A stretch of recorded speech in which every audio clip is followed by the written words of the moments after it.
आज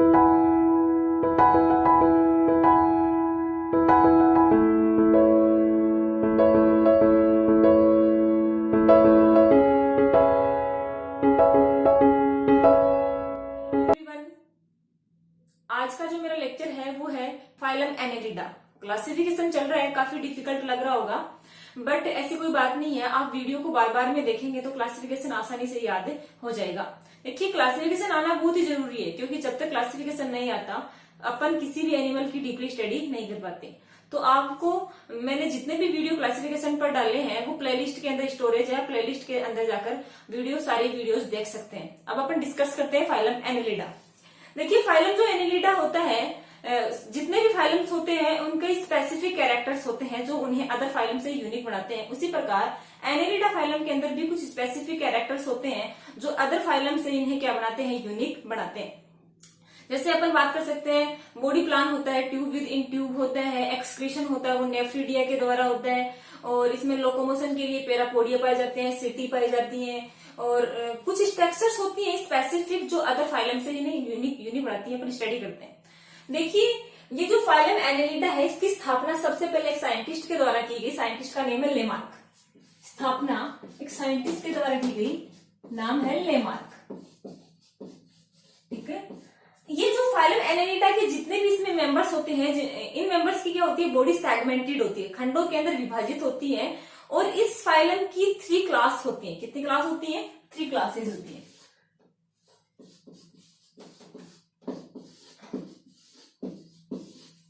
first number class होती है वो होती है पॉलीकिटा।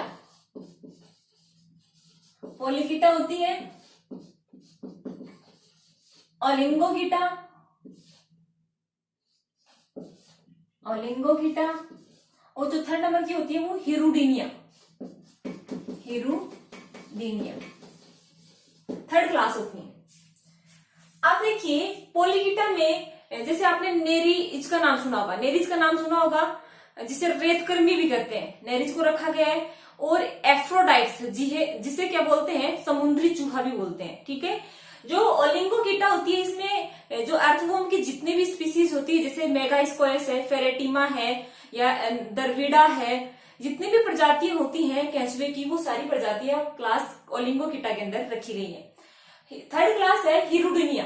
इस क्लास के अंदर जैसे लीज का नाम या जोंक का नाम आपने सुना होगा, उसको क्लास हिरुडिनिया के अंदर रखा गया है, जिसकी बॉडी सेगमेंटेड होती है, जिसमें सक्कर्स पाए जाते हैं और ये पैरासाइट के रूप में पाई जाती है।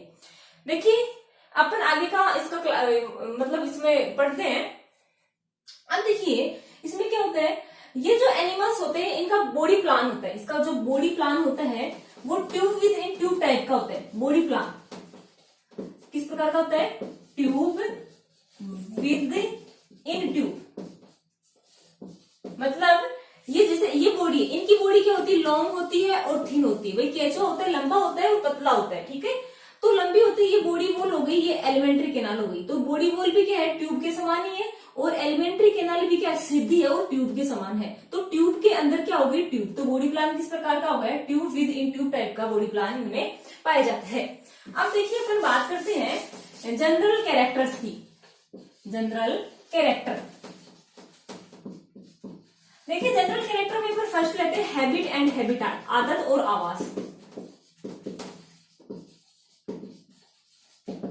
इसके जो मेंबर्स होते हैं वो फ्रेश वाटर के अंदर भी पाए जाते हैं, मेराइन वाटर की समुद्री जल के अंदर भी पाए जाते हैं, और टेरिस्ट्रियल थल के अंदर, ये स्थल के अंदर भी पाए जाते हैं, और पैरासाइटिक कंडीशन के अंदर भी पाए जाते हैं। तो ये क्या होते हैं, फ्रेश वाटर में भी पाए जाते हैं, फ्रेश वाटर स्वच्छ जल के अंदर भी पाए जाते हैं, मेराइन वाटर के अंदर भी पाए जाते हैं,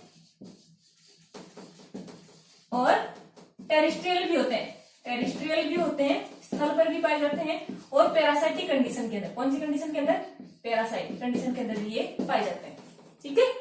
अब देखिए, बात करें अपन बॉडी स्ट्रक्चर्स की। बॉडी स्ट्रक्चर, देखिए बॉडी स्ट्रक्चर के अंदर फर्स्ट पॉइंट है बॉडी ऑर्गेनाइजेशन, बॉडी और शारीरिक संगठन।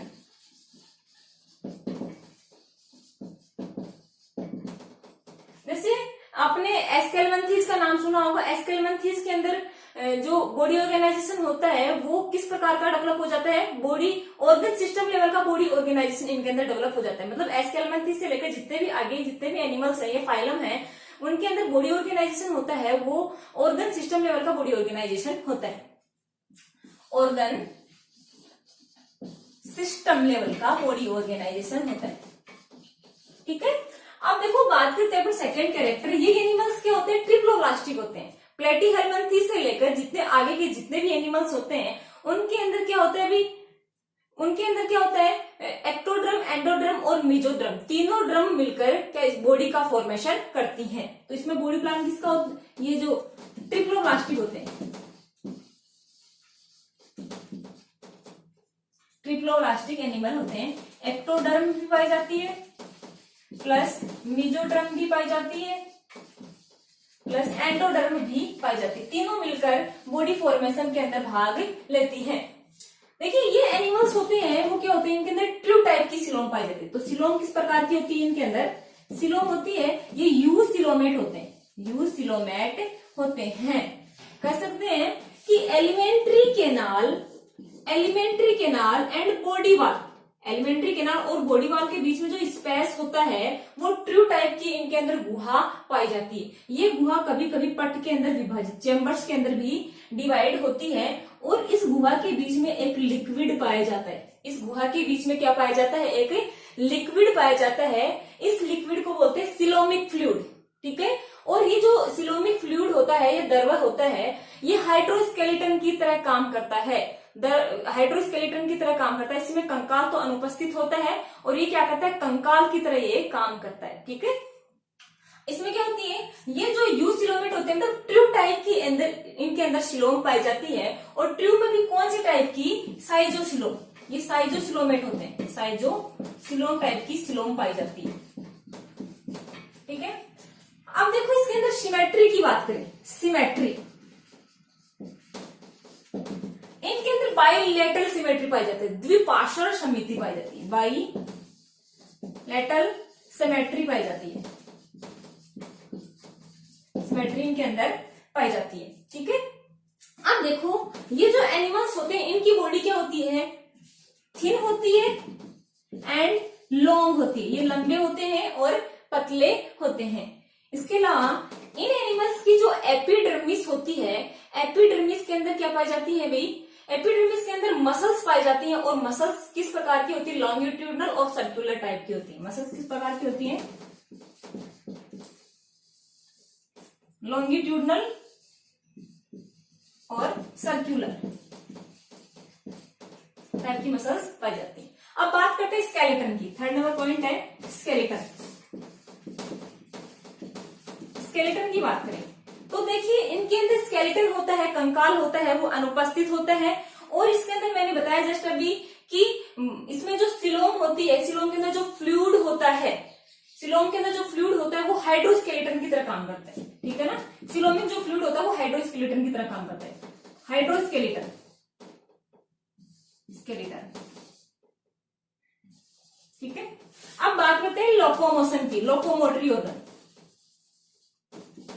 Locomotory organ.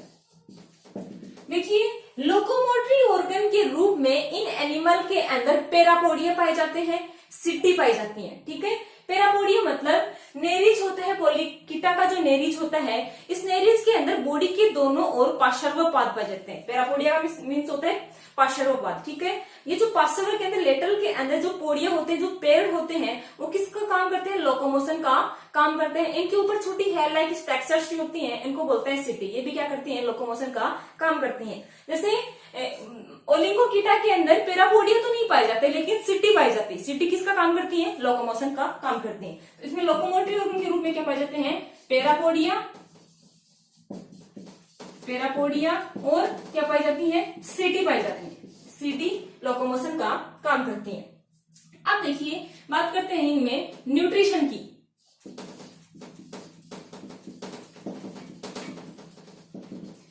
इन एनिमल के अंदर विकसित प्रकार की एलिमेंट्री कैनाल पाई जाती है जो सीधी होती है, एकदम क्या होती है, सीधी होती है। और इसमें जो डाइजेशन होता है वो क्या होता है भाई, वही कोशिकीय पाचन होता है या एक्स्ट्रा सेलुलर डाइजेशन होता है।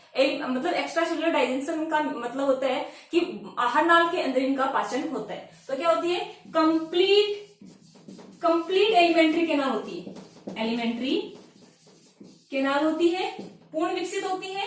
और क्या होता है इसके अंदर एक्स्ट्रा सेलुलर डाइजेशन होता है, एक्स्ट्रा सेल्यूलर डाइजेशन होता है।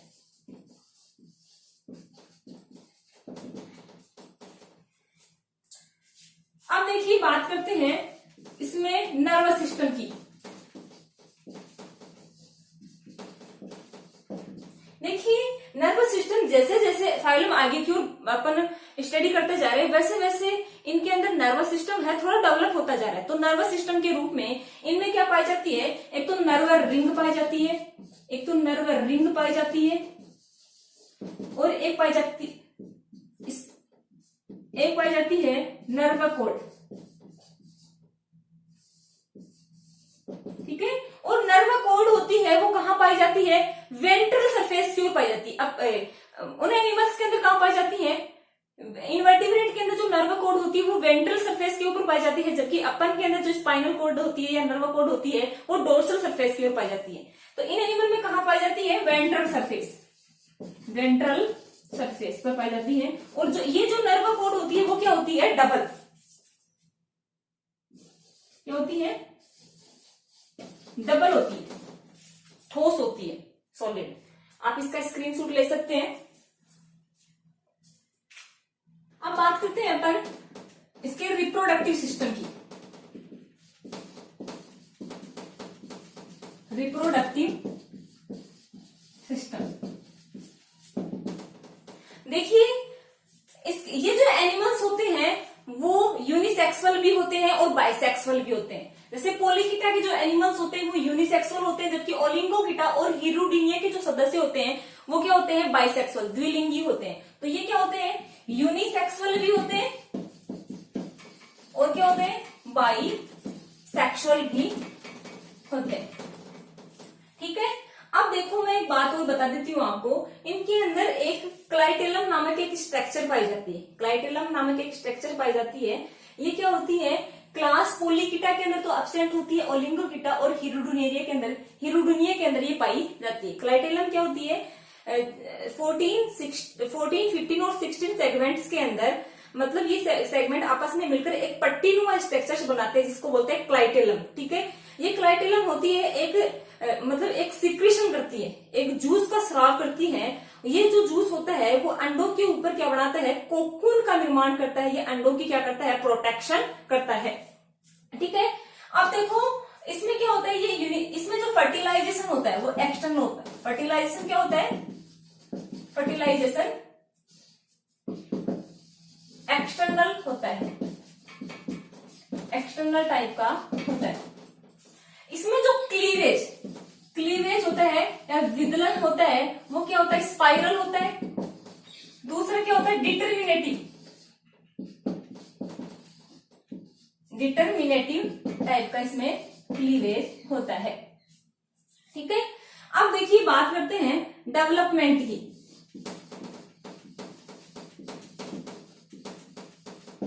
देखिए इसमें डेवलपमेंट होते हैं वो डायरेक्ट ही होता है, नॉर्मली इसके अंदर डायरेक्ट टाइप का डेवलपमेंट ही होता है।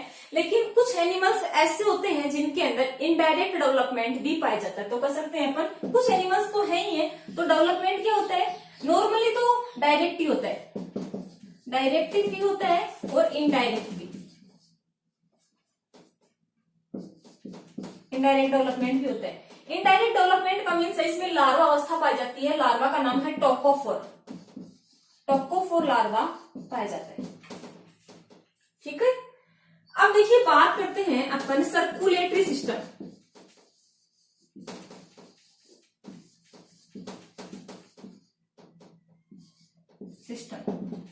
सर्कुलेटरी सिस्टम होता है या परिसंचरण जो तंत्र होता है, इनमें क्या होता है भाई, इनके अंदर क्या होता है, सर्कुलेटरी सिस्टम होता है वो बंद प्रकार का होता है या क्लोज प्रकार का इसमें सर्कुलेटरी सिस्टम पाया जाता है। और इसके अंदर क्या होता है, लेकिन इसके अंदर जो हीमोग्लोबिन होता है वो आरबीसी में न प्रेजेंट होकर प्लाज्मा के अंदर डिस्ट्रीब्यूट होता है। तो इसमें सर्कुलेटरी सिस्टम क्या होता है, क्लोज टाइप का सर्कुलेटरी सिस्टम होता है। और जो हीमोग्लोबिन होता है, जो श्वसन वर्णक या रेस्पिरेटरी पिगमेंट हीमोग्लोबिन होता है, हीमोग्लोबिन वो किस में डिस्ट्रीब्यूट होता है, प्लाज्मा में। आरबीसी में अपर में क्या होता है, हीमोग्लोबिन किस में पाई जाती है, आरबीसी में, जबकि इसमें क्या होती है, प्लाज्मा के अंदर डिस्ट्रीब्यूट होती है। अब बात करते हैं अपन एक्सक्रेटरी सिस्टम। देखो ये एनिमल्स होते हैं, इनके अंदर एक्सक्रेटरी मटेरियल के रूप में या उत्सर्जी पदार्थों के रूप में अमोनिया बनती है, नाइट्रोजन अपशिष्ट पदार्थ के रूप में क्या बनती है, अमोनिया। और इन एनिमल के अंदर क्या होता है भी, इन एनिमल के अंदर नाइट्रोजन युक्त अपशिष्ट पदार्थों को बॉडी से रिमूव करने के लिए एक विशेष प्रकार की क्या पाई जाती है भाई, एक विशेष प्रकार की स्ट्रक्चर्स पाई जाती है, जिसे नेफ्रिडिया कहते हैं। जिसे क्या बोलते हैं, नेफ्रिडिया। तो एक्सक्रेटरी ऑर्गन क्या होता है, नेफ्रिडिया, नेफ्रिडिया होते हैं। ठीक है, अब देखो नेफ्रिडिया होते हैं, जैसे नेरीज के अंदर फर्स्ट एंड लास्ट सेगमेंट को छोड़कर इसकी बॉडी ऐसे खंडों के अंदर बटी होती है, सेगमेंटेशन पाया जाता है इनके अंदर। ऐसी बड़ी जितने भी एनिमल्स होते हैं इनकी बॉडी सेगमेंट्स के अंदर बटी होती है। इसमें मैंने बताया नहीं है, फर्स्ट कैरेक्टर के अंदर आता है, इसकी बॉडी सेगमेंटेड होती है। देखिए अब बात करते हैं अपन रेस्पिरेशन की। रेस्पिरेशन होता है वो इन एनिमल की स्किन के द्वारा, मॉइस्ट जो स्किन होती है, नम जो स्किन होती है, स्किन के द्वारा भी होता है। और इसमें क्या होता है, पार्श्वपाद पेरापोडी पाई जाते हैं, जैसे पोलिकिटा के अंदर क्या पाए जाते हैं, पेरापोडी पाए जाते हैं। पेरापोडिया के द्वारा इनमें क्या होता है, रेस्पिरेशन। तो पेरापोडिया भी क्या करते हैं, रेस्पिरेशन में पार्टिसिपेट करते हैं। इसके अलावा कुछ एनिमल के अंदर गिल्स पाए जाते हैं जो रेस्पिरेशन का काम करते हैं। क्या करते हैं, रेस्पिरेशन का काम करते हैं। ये हुआ अपना इसका जो कैरेक्टर्स हुए सारे। अब अपन इसका कंपैरेटिव अकाउंट्स। जो फाइलम एनेलिडा होती है, इसकी 3 क्लासेस होती हैं, पोलिकीटा, ओलिंगोकीटा और हिरुनिया। ठीक है, अब देखिए अपन आवाज को यदि पॉइंट माने तो इसमें क्या होते हैं, पोलिकीटा के अंदर सभी सदस्य होते हैं वो समुद्री जल के अंदर पाए जाते हैं, जबकि ओलिंगोकीटा और ये हिरुडोनिया के अंदर क्या होता है, स्थलीय आवास के अंदर ये एनिमल्स पाए जाते हैं।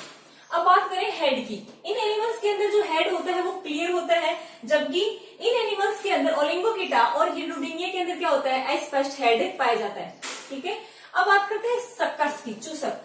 पोलिकीटा और ओलिंगोकीटा के अंदर क्या होते हैं, सक्कर्स एब्सेंट होते हैं, चूसक अनुपस्थित होते हैं। जबकि हिरुडोनिया के अंदर जो चूसक होते हैं, मतलब सक्कर्स होते हैं, सक्कर्स ऐसे स्ट्रक्चर्स होते हैं जिसकी सहायता से ब्लड को सक किया जाता है, चूसा जाता है। ठीक है, तो हिरुडोनिया जोंक आती है इसमें। तो जोंक क्या होता है भाई, एक्सोपैरासाइट होता है। एनिमल्स के ऊपर क्या पाया जाता है, एक्सोपैरासाइट के रूप में पाया जाता है, जिसमें 2 प्रकार के सक्कर्स होते हैं, एक तो माउथ की तरफ पाए जाते हैं, एक एनएस की तरफ पाए जाते हैं। एनएस की तरफ जो चूसक पाए जाते हैं, इनकी सहायता से ये होस्ट की बॉडी से अटैच हो जाता है, जबकि ये जो माउथ की तरफ जो सक्कर्स पाए जाते हैं, चूसक पाए जाते हैं, इनकी सहायता से ब्लड को क्या करता है, सक करता है। ठीक है, अब देखिए बात करें अपन बॉडी सेगमेंट्स की। तो इनके अंदर बॉडी सेगमेंट्स की संख्या अनिश्चित होती है, इनके अंदर भी अनिश्चित होती है। ओलिंगोकीटा के अंदर मतलब समथिंग ओलिंगोकीटा के अंदर सेगमेंट्स होते हैं 100 से अबव होते हैं। और हिरुडोनिया के अंदर क्या होती है, सेगमेंट्स की संख्या होती है वो निश्चित होती है, 33 सेगमेंट होते हैं, 33 सेगमेंट होते हैं। अब देखो बात करें अपन सेक्स की या लिंग की बात करें, तो ये जो एनिमल्स होते हैं वो क्या होते हैं, एकलिंगी होते हैं, जबकि ओलिंगोकीटा और हिरुडोनिया के जो सदस्य होते हैं वो द्विलिंगी होते हैं। मतलब मेल एंड फीमेल जो सेक्स ऑर्गन होते हैं वो क्या होते हैं, एक ही एनिमल के अंदर पाए जाते हैं, द्विलिंगी होते हैं। अब देखो स्पर्शक टेंटाकल्स होते हैं, इनके अंदर उपस्थित होते हैं, जबकि दोनों क्लास के अंदर क्या होते हैं, अनुपस्थित होते हैं। अब बात करें लार्वा होते हैं, वो लार्वा होते हैं दोनों ओलिंगोकीटा और हिरुडोनिया के अंदर, दोनों क्लास में लार्वा एब्सेंट होता है। और पोलिकीटा के अंदर लार्वा होता है वो होता है टोकोफोर लार्वा इनके अंदर पाया जाता है। क्लाइटेलम एक मैंने बताया था कि क्लाइटेलम एक ऐसी स्ट्रक्चर्स होती है, स्पेसिफिक स्ट्रक्चर्स होती है जो किसमें पाई जाती है, ओलिंगोकीटा और हिरुडोनिया के अंदर ये क्लाइटेलम नामक स्ट्रक्चर्स पाई जाती है। देखो इसमें क्या होती है, क्लाइटेलम एब्सेंट होता है, इसमें क्लाइटेलम पाई जाती है। क्लाइटेलम होती है 14, 15 और 16 सेगमेंट्स में पाई जाती है। मतलब 14, 15 सेगमेंट्स मिलकर आपस में एक पट्टी के समान संरचना बनाते हैं, और ये पट्टी के समान संरचना होती है वो एक स्पेसिफिक प्रकार का सीक्रेशन करती है, और ये सीक्रेशन होता है वो कोकून का फॉर्मेशन करता है, और ये कोकून होता है वो एग का प्रोटेक्शन करता है। ठीक है, तो इन एनिमल्स के अंदर ये जो क्लाइटेलम होती है स्थायी रूप से पाई जाती है, जबकि जो हिरुडीनिया होती है इसके अंदर क्लाइटेलम होता है वो ओनली रिप्रोडक्टिव स्टेज के अंदर ही क्लाइटेलम पाया जाता है। अब देखिए, अब बात करें अपन सिट्टी व पाशरोपाद, इसके अंदर क्या होती है, सिट्टी भी पाई जाती है, ठीक है, और पाशरोपाद पैरापोडिया भी पाए जाते हैं, दोनों पाए जाते हैं पॉलीकीटा के अंदर। जबकि ओलिंगोकीटा के अंदर सिट्टी, ओनली सिट्टी पाई जाती है, पैरापोडिया क्या होते हैं, एब्सेंट होते हैं। जबकि हिरुडीनिया के अंदर सिट्टी भी एब्सेंट होती है और पैरापोडिया भी क्या होते हैं, एब्सेंट होते हैं। देखो अब पढ़ते हैं अपन इसके एग्जाम्पल्स। इसमें आता है नेरिज। नेरिज को रेतकर्मी भी कहा जाता है। इसकी जो रिप्रोडक्टिव स्टेज होती है, नेरिज को जो रिप्रोडक्टिव स्टेज होती है इसको बोलते हैं हेटेरोनेरिज। नेरिज कहा जाता है, ठीक है। इसके अलावा एफ्रोडाइट्स, इसको बोलते हैं समुद्री चूहा, सी माउस के नाम से भी जाना जाता है। इसके एग्जाम्पल्स हैं, ओलिंगोकीटा के एग्जाम्पल्स हैं फेरेटीमा, और है यूटाइफस होता है। ये क्या होते हैं, ये जो दोनों एनिमल्स होते हैं वो उत्तरी भारत के अंदर पाए जाते हैं, ठीक है, दोनों केचुए की प्रजातियां हैं। और ये होता है दरवीडा होती है और मेगास्कोलेक्स, ये दक्षिणी भारत के अंदर पाई जाती हैं। और ये जो मेगास्कोलेक्स जो केचुआ होता है, केचुए की प्रजाति है, ये क्या होती है, मेगास्कोलेक्स सबसे बड़ा केचुआ होता है, ठीक है। अब पढ़ते हैं अपन हिरुडीनिया क्लास। इसमें क्या आता है, हिरुडीनेरिया आती है, जोंक आती है, और बोनेलिया आता है, या इसमें आता है बोनेलिया आता है, ठीक है। अब देखो हिरुडीनेरिया, इसको जोंक भी करते हैं, ठीक है। इसमें क्या होता है, ये जो जोंक होती है इसमें सक्कर्स पाए जाते हैं, चूसक अभी जस्ट मैंने बताया ही है, चूसक इसके अंदर पाए जाते हैं। और एक हिरुडीन नामक एक पदार्थ का सीक्रेशन किया जाता है। ये पदार्थ क्या करता है, जैसे ये क्या करता है, ये होस्ट की बॉडी से ब्लड को सक करता है, तो ब्लड को सक करता है, उस टाइम पे क्या होता है, ब्लड जब हवा के संपर्क में आता है तो वो क्या होता है, सूखने लग जाता है। तो उसको क्या करता है, रेगुलर रूप से क्या करता है, उसको लिक्विड बनाए रखता है। ये हिरुडीन जो पदार्थ होता है ना, केमिकल्स होता है, वो लिक्विड स्टेज के अंदर बनाए रखता है। Thank you so much.